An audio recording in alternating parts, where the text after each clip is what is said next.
Alright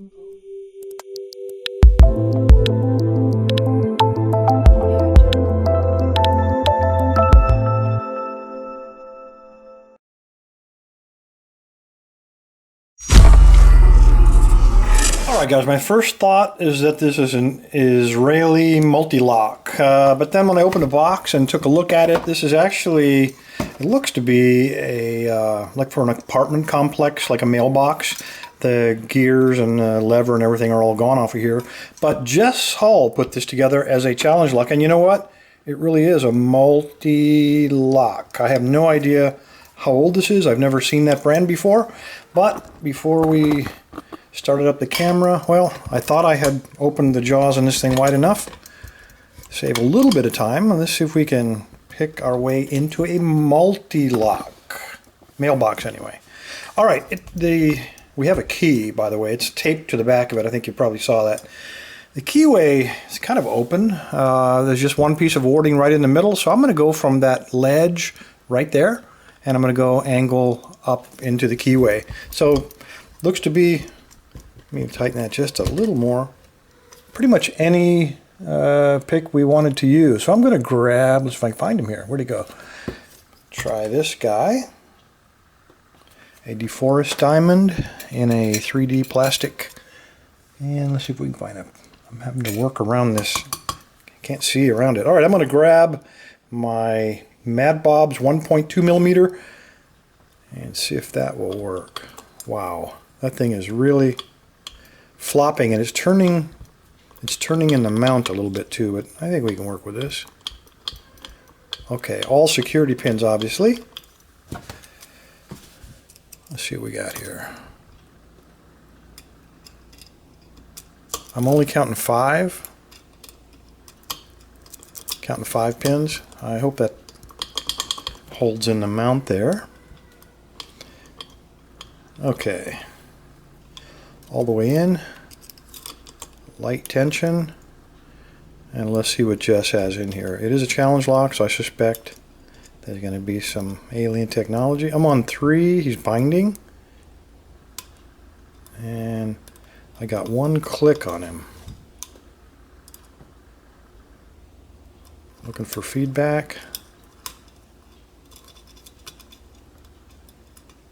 Okay, that was pin 4. I got 1 click on him. I'm on 3 again. I'm getting some slight counter rotation. And 4 must have fallen down. Alright, 3 was a very deep spool, it feels like. I just touched 4, and I got a very slight turn on the core.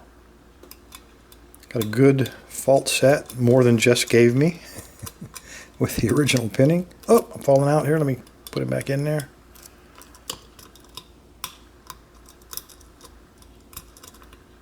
There are a lot of serrations in here, I can tell. Maybe, okay, that was pin 2. I got to click on him. Maybe every single pin. I'm getting counter rotation on 1. And I got 1 click, and it feels like it stopped. Okay, I'm on pin 4. Okay, got another click off of him. Definitely all serrated. I'm under pin 5. And he feels pretty much set. Somebody's got to talk to me here.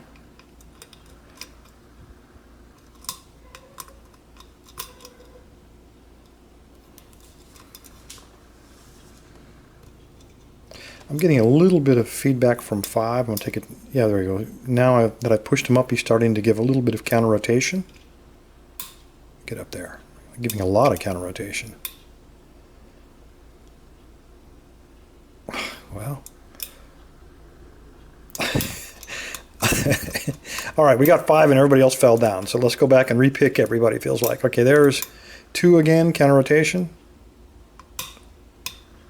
All right, now we lost our fault set. Let me go back and check 5 again. There we go. I just touched him, got a fault set back. Touched 4, we got a click on a deeper fault set.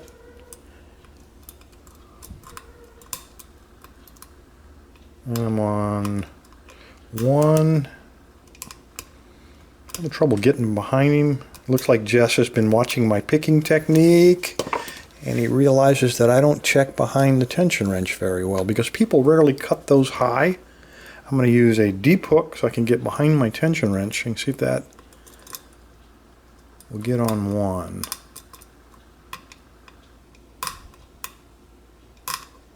That is a warding, by the way. That's not the pin.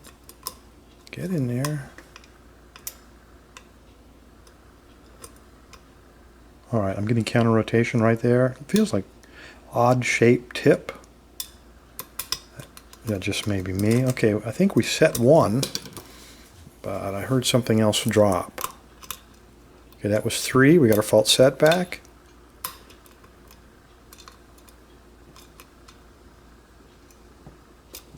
Definitely pick these out of sequence.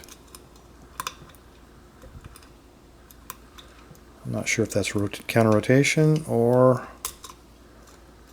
I'm picking the warding.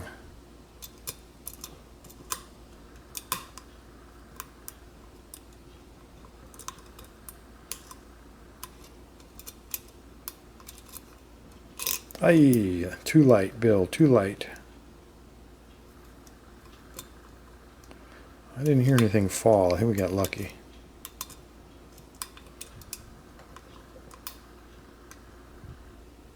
I'm getting very slight counter rotation on one, so I'm going to try the deep hook again from the SS Dev kit.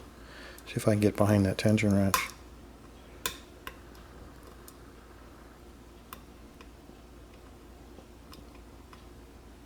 I think we got him. I'm going to use this guy to go back and check for T-pins now.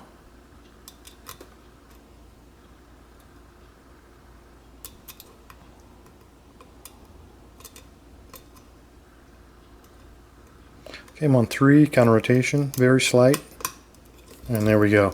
All right, 3, I believe, is a T-pin, and there's something odd about pin number 1. And I'm going to predict, and I'll make a total fool of myself, that probably every chamber in this thing is threaded. All right, there we go. I do have a key, and it's right there. So I'm going to lock this thing up. I don't think we need to remove it from the housing. And let's see what the key looks like. More Black Nasty. And a mummied key.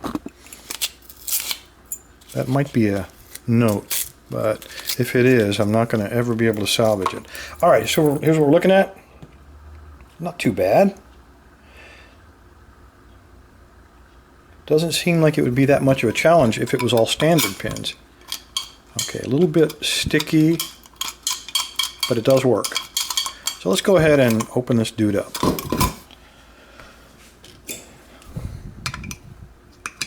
Okay, we'll try a different size.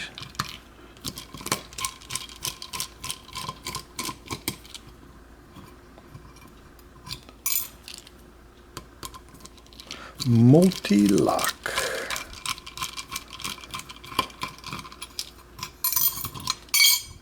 All right, hope that doesn't fall out of there. Key's pointing up. Let me dump these guys. Get the Black Nasty out of there before it sticks to my fingers. And I think that's the right size. Yep, that ought to do it. Alright, I'm going to just lay him right there. Let's take a look at what we got. Okay, indeed, there are all just 5 pins. And you notice on the, let's see if I can grab this, we got a reduced diameter on this guy. And the rest of them look fairly normal. Let's go ahead and pull them out. I can tell some of these chambers, it looks like number 1 and number 3 and perhaps number 5 have been widened up a little bit, but we will find out in just a minute. Alright, I can see threading in 1 already. Okay, 1 is narrowed, handmade pin. 2 also same thing, serrated looking thing. And when we get to the end, remind me to show you the pins up close, would you? Somebody suggested I make a script. And there's that odd looking T-pin. Yeah, so 1, come on baby. 1, 3, and 5 threaded. 2 and 4 are normal. Alright, turn this guy over. And try to salvage this before that falls out. A little bit awkward working with a door attached to it, but we might survive. All right, let's see what we got here. Come on. Okay, one has something in it, but he's threaded, but he's below the shear line. So I don't know if he doesn't have a spring or what. Let me find a beater. There he is. All right, he did have a spring. I don't know what. He must have been caught up in the threads in there because he has a very sharp lip. Come on, focus. On the top, so probably got caught up in one of the threads.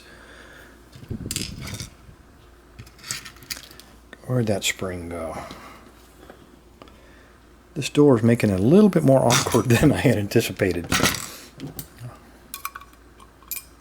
All right, second one. He's got a very powerful spring. All right, looks like a spool, and he's homemade. Nice looking pin. And there's a spring there. I'm not going to mess with him because I'll probably drop the door. Okay, another one. Another homemade, serrated. Almost like a ASA pin. Number 4 is definitely a T-pin. So take a look at this. This is a homemade T-pin. And the T-pin was lined up with another T-pin. And the last one, if I can do this without dropping the door. There he is. He fell out the back. He is a homemade one. Very sharp edges as well. All right, put him right there. Let's dump the springs. Okay, there's... In hindsight, I probably should have taken him out of the door. Been a lot easier. All right, looks like 1, 2 still has a spring in him.